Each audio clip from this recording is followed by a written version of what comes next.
Hello and welcome to Built on Truth. My name is Samuel Bilton. I'm going to be the host of the show. Now you might be wondering, how about that name? Where did that come from? And no, not the one that I inherited from my father, but the name of the show is inspired by the most influential man to ever live in the history of the world. And it actually comes from the analogy that he shares at the end of the most famous sermon ever. Now, before we look at that, and why that matters for us today in 2026, I just wanted to remind you that Family First has been speaking into New Zealand culture the undeniable truth for the last 20 years that strong, healthy families build a strong, healthy nation. Now, I've seen the social cost of family breakdown over the last 3 years as I've worked in criminal law as a police prosecutor, and I can say that families fractured causes a fractured community and fractured nation. But strong, healthy families do exist, and those strong, healthy families are built up of individuals that have planted their lives on something that is solid. Let's have a look at that today.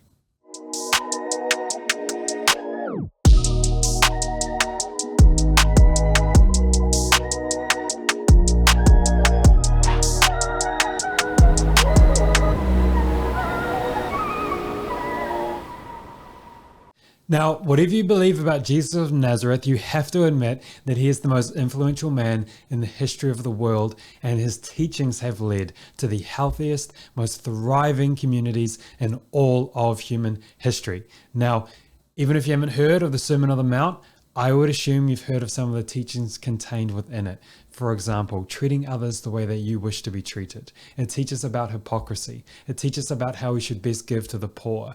It teaches about how even we should love our enemies.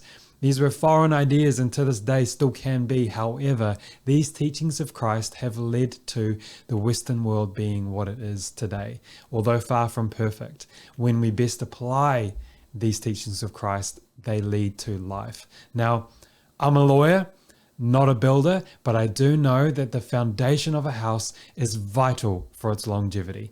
And that is why Jesus finished his sermon with these words.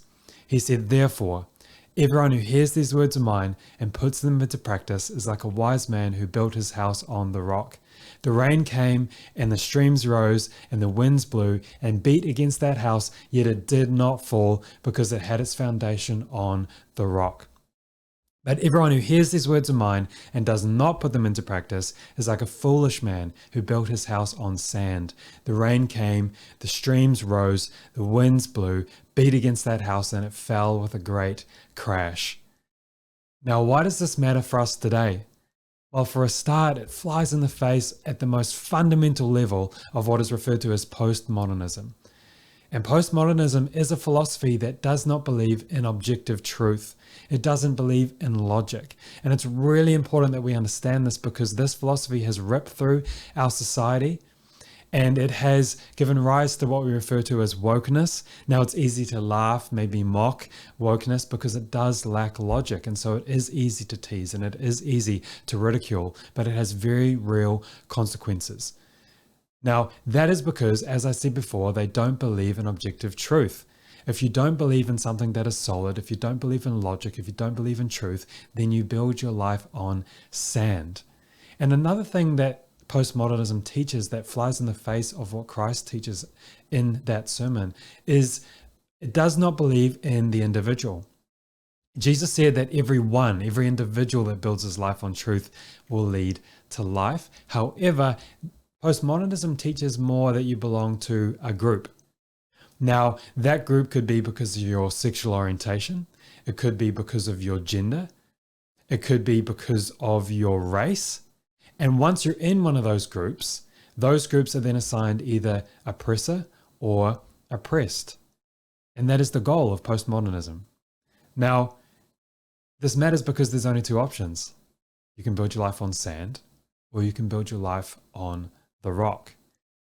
Unfortunately, there are many people that build their life on sand, and here's a few examples of that. But if they didn't commit the crime, they wouldn't have to deal with any of that. Well, sometimes a lot of them don't commit the crimes. No. Which is interesting. Yeah. No. Yeah. you were raised by your father and mother? I was. And so you had a better chance at life growing up because you had two parents who provided for you.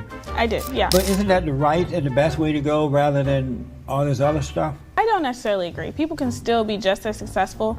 I definitely do think I was more privileged to have both parents in the home. So you're white privileged then? Not necessarily. You just like the white woman. Not, you had not everything. at all. Not What's at the difference? all. The white girl next to you had a father and mother in the private school, right? And she's white privileged. Isn't that right? Yeah. So you're a black girl with a father and mother in the same classroom, sitting right next to the white girl with the privilege. So you had it too. So what we mean when we say white privilege is not necessarily... What do you think about white men? I think it's just the term white man, just immediate turn off. What do you think of black men? Love.